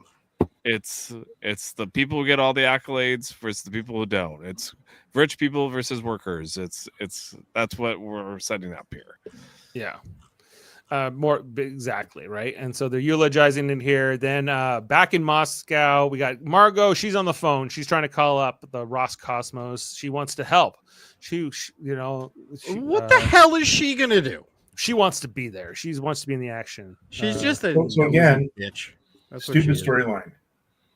Yeah, this is dumb. She wants to talk to the director, but they don't want to talk to her. So You know how they should have did this? She should have walked out into the street and got hit by like a bus that needed major maintenance, and then she died. But Jody, why does everyone hate Margot so much? Because she sucks and she's a traitor. I don't hate Margot. I don't hate Margot. I don't hate Margot. I hate the character Margot, and I really didn't want her to come back this year. Margot or against. It would have been for me. I would have been much happier in her death if she died at her piano playing her jazz. Done. I don't like the decisions she made, but I don't hate her. Oh, okay. Why? She doesn't have a job right now. Oh, she's living on the state. This is Adam's real problem. She's living off the system. Yeah. She's hiding in a foreign country. She's seeking asylum. She's presumed dead, but they all know she's alive. I would have much rather is this episode. She's very unhappy. Clearly, she gets her little biscuits every day, and then she goes and calls the Americans. Say, "Come get me. I'm ready to turn myself in." Yeah, send me. That would have jail. at least been interesting. It's better than this, maybe. Yeah. So the next day, she doesn't take no for an This answer. is the bus that should have hit her. She gets on a bus, and she takes the long ride from Moscow to Star City. Where the Russian space program is based. Wait, she wasn't in Star City? She was in Moscow? Yes. Oh, wow. Yeah. So she takes a long bus ride here out there. We'll come back to her. Meanwhile, I think this is back in Louisiana. Yeah, this is Louisiana. We see Miles. He's kind of tucking his kids in just for bed. And then his wife comes in. He's a family man, so he's going to die. Everyone's dying in Jody's book. Good people and bad people alike. Anyway, that's the world, Dave. Their conversation, like, I don't know, like she's like, remember when you were on that rig for a long time and that was hard? Now you're gonna be on Mars. How this is gonna be so hard. But she wanted. Why are they letting their kids have string lights all around their that's a bed? Mistake. I thought the same thing. I'm like, that's not this is. He wants them to die. Yeah, well, it's irresponsible, really. Anyway, so they start smooching. Maybe they start spooning, going to forking. I don't know. They definitely went to forking. Did they knife? Did they knife? Scissors. Get some scissors too. Oh my! This is so many tools. Scissors involved. are for Ellen and Pam. We were already talking about drilling on the moon, and like. He was doing his own drilling. Yeah. Anyway, so she's like, "Who cares? Number 3. Who cares? These guys, like, come on, keep going, dude." It's still more interesting than fucking what's her name. Anyway, back to Russia. Hey, they got a better statue than the Johnson Space Center did. This is a much better statue than what Gordo and Tracy got. I wonder where that statue is now. I don't know. It's probably in their backyard still. Anyway, someday Amber's going to be walking in the back garden and she go into the bush a little bit. And she'll just pull this tarp off. Big ass statue. Yes. Who left this here? Oh, Jimmy left that statue here. Right. These are your grandparents, honey. Anyway, you visit him in jail. Hey, there's that statue in the back. You want me to get rid of it or hold on to it till you come back? Anyway, Margot goes to the Russian space facility. This is the equivalent of the Molly Cobb Space Center for the Russians. Here Margot is waiting in the lobby. And then this like administrator I love how this guy talks to her though. Yeah. And great. she was wants to talk to the director, and then he just starts speaking English. She's like, "Oh, you speak English?" He's like, "Yeah, I speak Italian and French and he's like, I speak German. a lot of languages. What is it to you, lady?" What's it to you? She wants to help, and he's like, we basically he tells her off. He basically. Do you think Harry Potter exists in this thing? Maybe. I don't know. It's hard to say. Every time I see her glasses, I'm like, ooh. Yeah, she's got a little bit of the boy who lived vibe going here. Anyway, she's covering the mark. If Harry Potter does exist in this universe, I really hope J.K. Rowling didn't end up being a raging transphobic piece of shit. Exactly. She is in this universe. Yeah. Sidebar. Anyway, sidebar. She's basically Margot of our universe. No, Margot doesn't deserve that. Don't put that hate on Margot. That's true. Yeah. I love there's no front counter. Alex is a total piece of shit. Who needs a front counter? Just go to your office. They have no front counter. There's no. Yeah, he's like, we don't receive anybody. We don't receive people here. No, everyone who comes here knows what they're coming here for. You bring package, you take to dock yourself. Yeah. We then skip ahead 1 week later, and I guess it's like the orbital thing at Mars, where like this is like the orbital dock that they've built. We see here that Ed has come back with the ship. He's still feeling the loss of Kuznetsov and to a lesser extent Parker. We then see back on Earth, we got Kelly and her son and Alexi's mother are here, and we got basically a video message here from Ed saying, like, after Kuznetsov's death, I can't come home. I have to stay here longer. There's no way. How did the Apple devices get worse? I don't know. Like the ones that we saw in season 3 were much better looking than these. Yeah. These are like thick and nasty. Yeah, these iPads, these 2003 versions. This is 2003. And now they're using QuickTime. Thick and nasty was their aesthetic. Yeah. It's got at least got a color screen, so that's something. Well, the other one had a color screen too. Not till 2010 though, right? Huh? Like the iPad didn't even exist until 20. When did the iPad come out? 2010. 2010. Yeah, somewhere around there. Yeah. Anyway, so Alexi's mother not too happy here. She doesn't like Ed. Ugh. Yeah. That interface just gives me nightmares. Anyway. Kelly's not happy, and he's a promise breaker. He promised he'd come back in 98, in 99, in 2001, and he didn't. So he sucks. And why is she here? She's here. She's here to peel onions or potatoes or whatever she's doing. Is she just a maid or like? No, she's helping look after her grandson. She's why? Leslie's mother. Jody, you heartless. Kelly's smart. She doesn't need help. She's a single parent. So it looks like she has a nice house. I will say that. Mm-hmm. Yeah, I guess she's still working at NASA, right? Yeah, but she probably got a lot of money when Karen died. Karen had a lot of money. Good point. Yeah, all those shares in Helios would have gone to Kelly, presumably. So anyway, she's sad about her dad. We go back to Molly Cobb Space Center. We see the new building, kind of like the old building. And here is Danielle, and she sees the memorial for the bombing is there. What is it? I guess this is one of like of the building. I think it's a piece of the building. Yeah. That they've kept there. It looks like the monolith from Planet of the Apes. Mm-hmm. Everyone's gonna start. 2001? Yeah. Sorry, 2001. Dave. Sorry. Yeah, I don't know why I messed that up. 2001. Sorry, Yeah, Dave. Space I Odyssey. can't do that.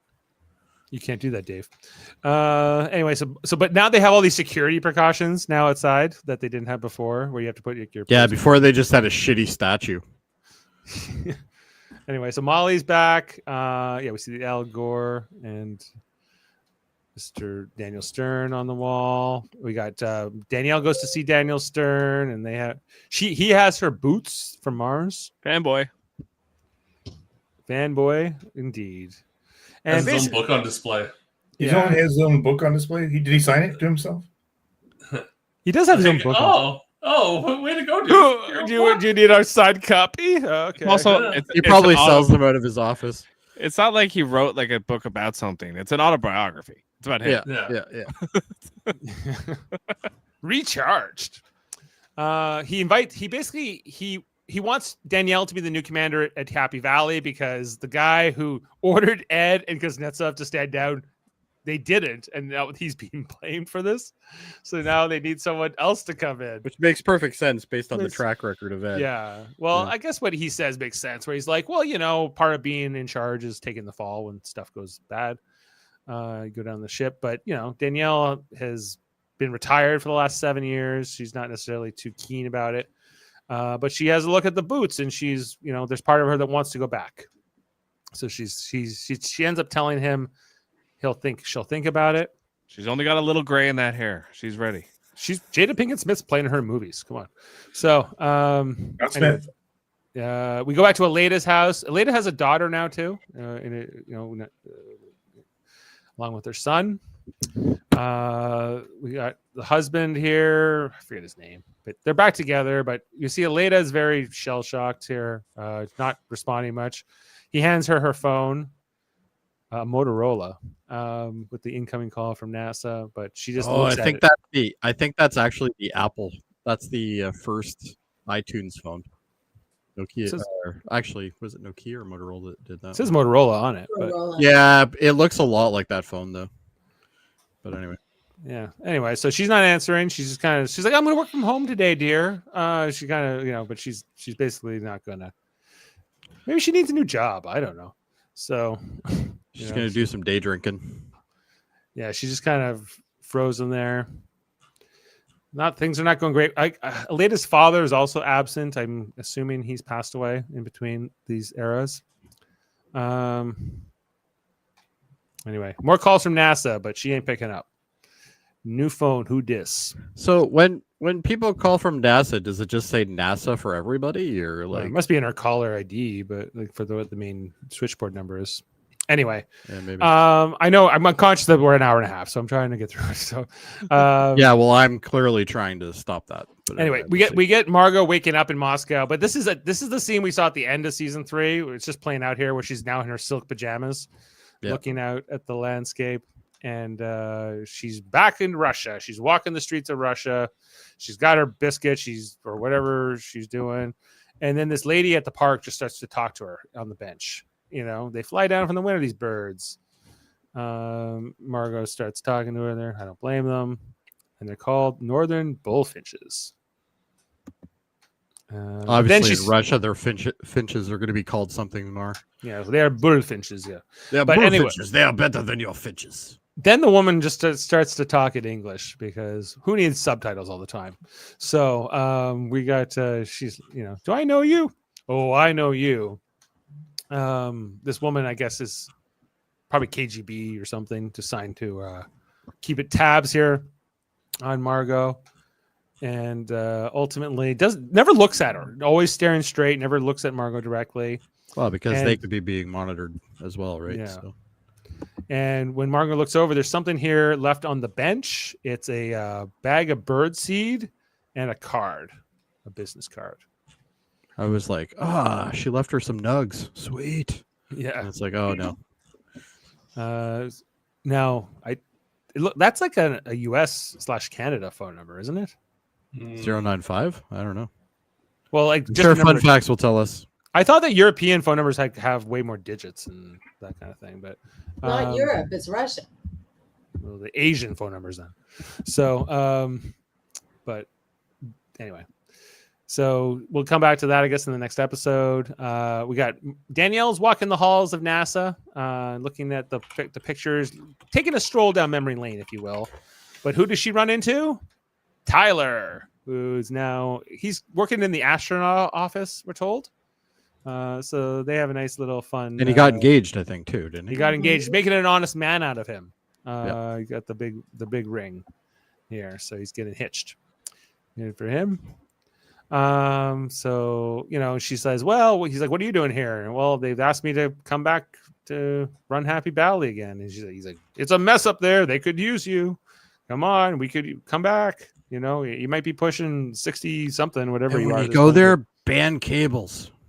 Trust me. Baby, come back. You can blame it all on me. Hold on for the copyright. Anyway. Yeah. Settle down. So but I think Tyler gives her the nudge. She maybe needs to go to say, okay, maybe I will go back and do this again and go back, get back into the service. So we then get the transition. She's back. She's there on the transport ship that's heading to Mars. She's back in the. I like how the transport ship hasn't really changed much from the last time we saw it. This is like a brand new ship, isn't it? Like that we haven't seen before. I don't. It must be based on the same design because it looks pretty close to the same one. Because it's not the Phoenix. No, it's not the Phoenix. It's called the Unity. Yeah, the M7 Unity. So they must just use the similar design. And we also see that Miles is also on board.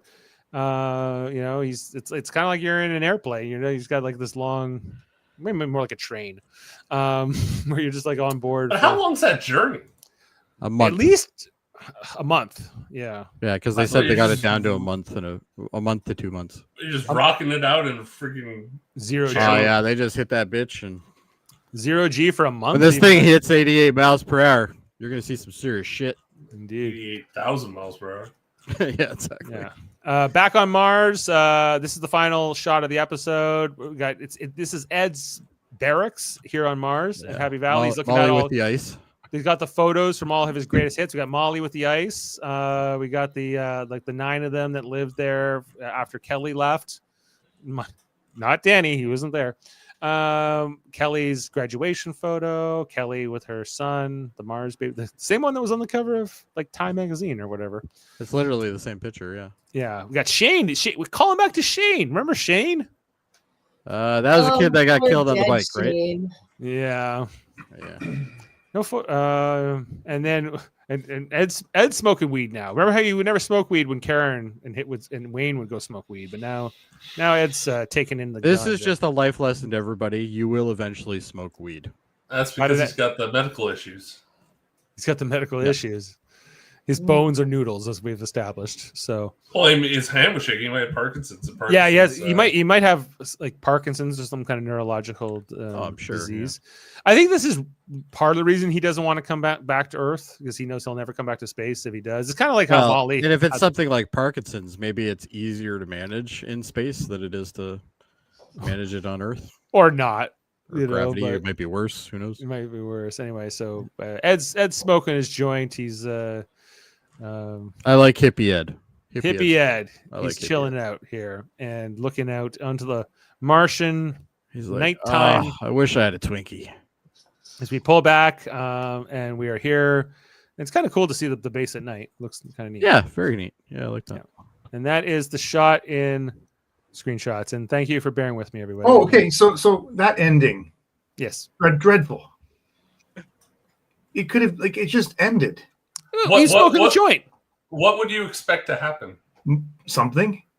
Well, I mean, something is rather, I don't know, broad. Like maybe if you had some ideas as to what it should have been. Rich, it is the premiere of season 4. No, I understand. Hold on. End on something that makes me want to watch episode 2. Because right now, the only reason I'm going to watch it is because of you guys. I am so unmotivated right now. This episode just ended, and it needs more. I'm not going to disagree with that. I think Adam's got. But what do you need to happen though? Well, just something to tie you in, some like sort of North cliffhanger. Korean run through the base naked, just like, oh no. Well, maybe the last shot is the nice tranquil thing, and then we see an asteroid or something hit. Something like 1/3 G.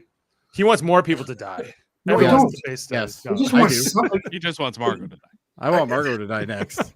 Margot's I'm actually trying to create something in my mind here as you're all chatting, but I have nothing interesting. But more than Ed smoking a joint, like I'm sorry, I'm not.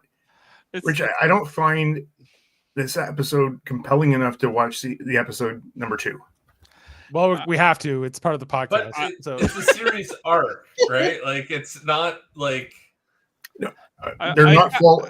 I don't think you're alone, Adam, saying that at the end of this episode, I think a lot of people, I did the first time I watched it, I kind of went, what's going on this show now? You know what? It comes back to the whole thing that we're supposed to binge watch this, not watch it one episode a week. And actually, that brings up a great point, because does the binge watching type the way that they write these things for binge watching, does it make more sense to have that, or does it just screw it up even more? Like, I don't know if I fully agree with that, because they didn't release this like all at once. They did release this weekly when They it was usually still a release weekly the first show. few episodes. Yeah, but it's also a streaming show that you have no problem just waiting for the 8 episodes or 10 episodes or whatever it is, and then just watch it all at once.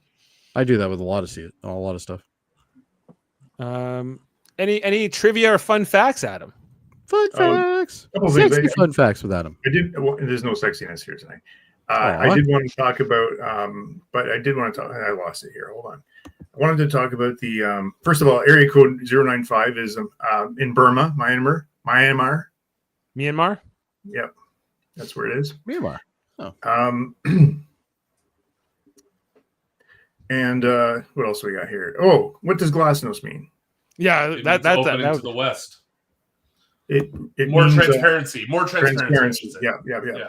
So the practice of more consultative government, wider dissemination of information, which really was, I mean, it's always been a name in Russian history, but Mikhail Gorbachev really, embraced it. It was his policy platform. Well, along with perestroika, which was transformation, right? Yeah. Transformation of government. So, he was immensely popular, not just in Russia, but in North America at the time as well, because he was the first guy to embrace change. And, remember, Mr. Gorbachev, tear down these walls. Mm-hmm. So, well, and then Dave, there's nothing like a typical, there's not a lot of trivia. Oh, okay. And Daniel Stern's Eli character is based off of Leo Iacocca. That was clear. Right. But I did want to call out. Go ahead. Well, I just wanted to, I said it a little bit during the review, but like the main cast is shifted quite a bit. Where we have like Jody Balfour, who plays Ellen Wilson. She's not main cast anymore. She's she's more a recurring role now. We now, of course, have Daniel Stern as part of the cast. We have Svetlana Efrenoza as Irina. Who's Irina? Oh, the Russian lady. She didn't show up, I don't think, in this. No, she was the lady on the bench. She was the one. Oh, she's the one on the bench. She's the one on the bench. So she's main cast now. We have Tyner Rushing playing Samantha Massey, who's also main cast now. And that was the astronaut, right? The girl? Yeah, that was the other girl. Yeah, the woman astronaut working for Helios, who didn't want Parker to go out there. She's a main character now of the show. Oh, good. And Dev is still main cast, but he didn't appear in this episode. We need more women on this cast, I think. Is Dev really in this show anymore? Is he done? Yeah, he is. He is a much larger part. Well, now he owns a robot thing, so I'm pretty sure we're gonna have robots killing people now. Can't wait for that. Yay, robots! And the first one's gonna be called, like, its nickname is gonna be Cable. It'll be really funny. Well, of the 10 main cast members, Jody, 6 are women. Are they really? Oh, there is more women. Okay, so you just hate them all. No, I don't. You want them to die. Give me a break. Just in the show. He has one of those "Believe All Women" shirts. That he just crossed out "Believe" with hate. I don't hate women. How dare you? So you don't hate women, but you do hate a lot of the characters on this show. Okay, what are the women of this show? Danny, Marco, Karen, Tracy. Tracy sucked. Right? Yeah. Had nothing to do with them being women. They just sucked. Well, remember how you didn't like Gordo and then you liked him? Yeah, well, that's because he redeemed himself. Well, Tracy never did.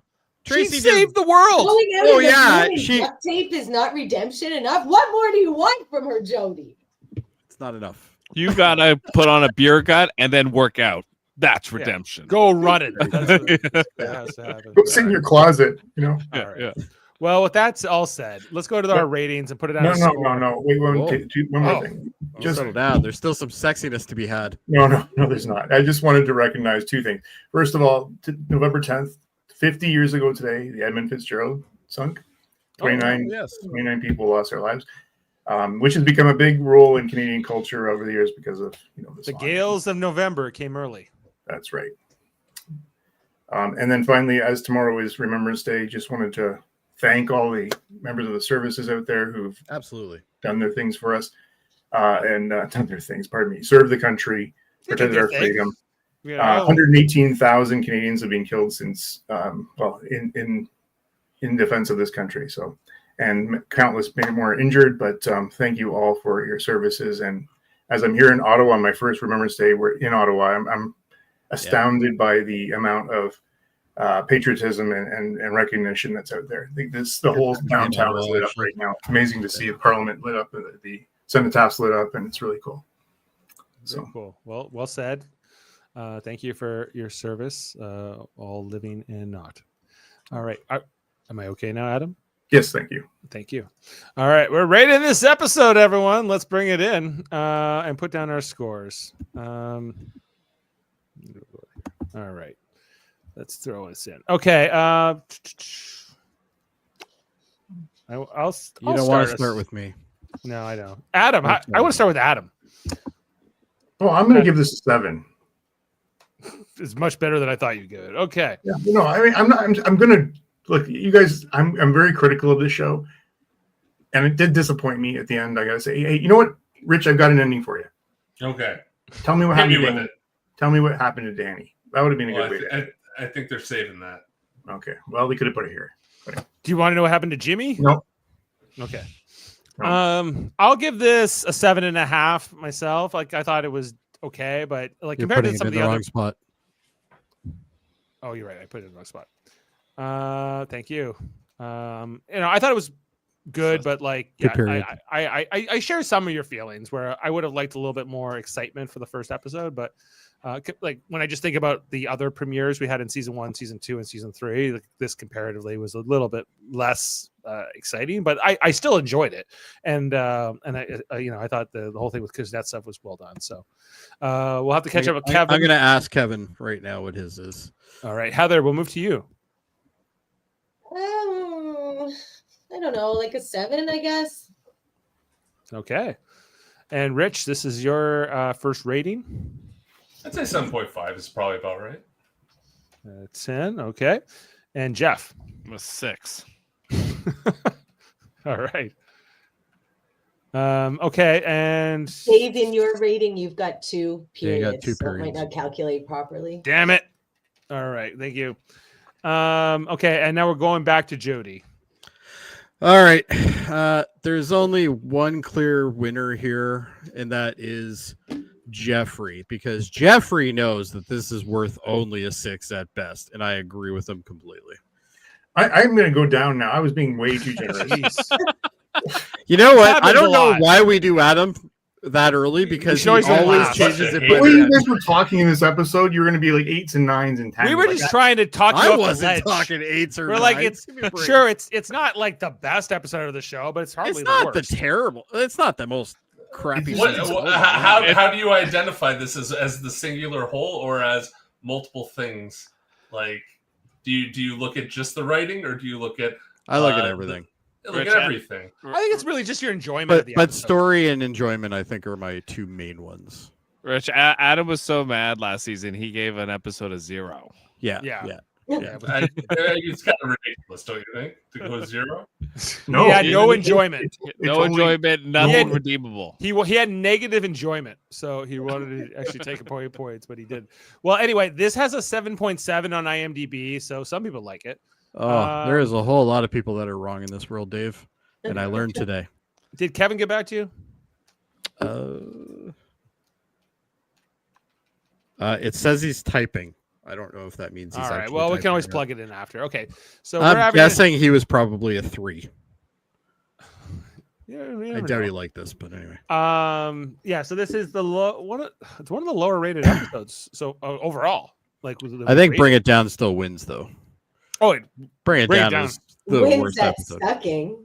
Yeah. So anyway, so that is a review of the first episode of season 4, Glasnost. Anyway, and we are looking ahead to episode 2, which hopefully is going to be better. It's called Have a Nice Sol. And the Bobs are back together. Hey, Bob. The surviving Bobs, at least. So what can go wrong here? You know, when you get Danny and Danielle and Ed back together, like they've never had issues, so it should go great. She'll be fine. She'll be fine. Yeah. So look out for that. Also, just want to plug our other shows here on Live Long and Podcast. Every week we review an episode of Star Trek: The Next Generation, and tomorrow night we are going to be reviewing season 3, episode 9. It's called The Vengeance Factor. It's one where this woman. Yeah, I just found out that this guest star then went on to later be on the show MILF Manor. Who, if you haven't heard, I don't know what that is. It's a reality show. Is that a show. real show? Yes, where basically all the MILFs come with their sons. No, I understand it because they made a spoof of that called MILF Island on 30 Rock. And if you're telling me that's a real show now. That's a real thing. And this woman did it before that, who plays the guest star in this episode, she's like on that show. Is she one of the MILFs? Yes. Is she a tender, caring MILF? And her son's one of the MILF. I've never heard That's what I'm looking for. Descriptor. A tender, caring MILF. Yeah. So now I have to watch MILF Manor. Anyway, can we wrap this up? Because I got to go watch MILF Manor. Yes, we are done. So thanks for being with us. Survivor, we plug Survivor, we'll be on Wednesday to cover the next episode of Survivor. Look out for that. And Rich, you want to plug anything? Nope, I'm good. All right. Well, thanks for being with us, everyone. We're wrapping it up. We'll hopefully catch up with Kevin next time. And thanks for everyone for being on tonight. Kevin's going to hate it. I think he's going to give it a 5. I think he's going to love it. I think it's going to be a 3. Be a 10. All right. Well, thanks for being with us, everyone. You have a great night, and we will see you next time here on Live Long and Podcast. Thanks to Rich and everyone else for being on. Good night. Beam up some Star Trek content with Live Long and Podcast. A roundtable movie discussion with Hey, did you see this one? And take a peek into the darkness with Heard Noise, Must Investigate with Michael Chan. Watch us duke it out on trivial debates. And let's chat about TV with the Super Mater Brothers. It's all here on the United Federation of Podcasts.